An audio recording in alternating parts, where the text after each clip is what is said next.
Hello mga idol, good morning po. Lalo na po dito sa may Alcobar, Saudi Arabia. Jogging muna po tayo. Ayan, pang pormahang jogging. Dito po tayo sa may Cornish Kubar. Ang dami pong ibon ngayon dito. Ito po yung building. Dati may basketballan po dyan, kaso ngayon nire-repair, baka lagyan ng whole court po dito. Dati half court lang po dyan. At ito yung tinatayong mall. Malapit na itong matapos, baka 2027. So pupunta po tayo dun sa may tabing dagat at magja-jogging po tayo. May playground din po dito sa para sa mga bata. Kaso pag gabi madaming tao po dito.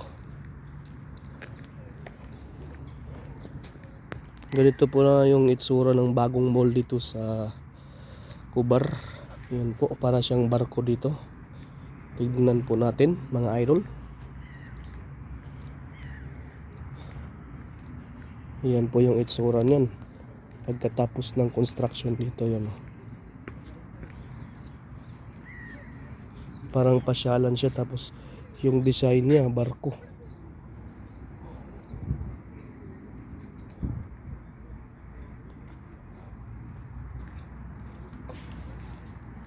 Sa unahan marami pong mga kababayan po natin na nagja-jogging. Pag umaga, lalo na ngayon, taglamig ngayon. Kaya maraming nagja-jogging po ngayong mga kababayan natin sa tabing dagat. Ayun.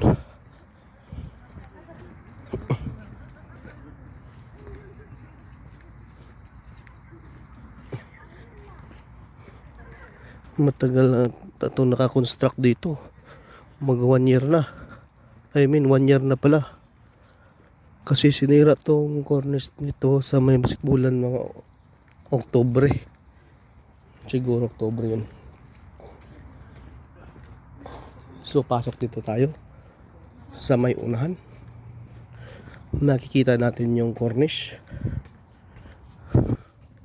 At marami na pong nagja-jogging dun. May ibang lahi din po.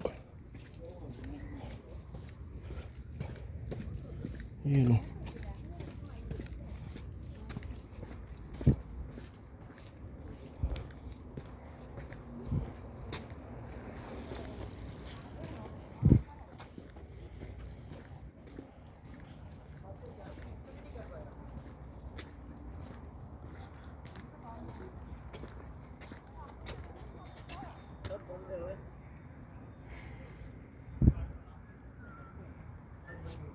Gear कैसे चेंज करते हो? वो नहीं करती है अबे स्पीड है कुछ ये चलानी नहीं आ रही ना। आती है मैं तेज नहीं चला पा नहीं चला रहा हिली है वो हिली रही वो उसकी बात निकली है May namimingwit po sa unahan sila kabayan dun, no?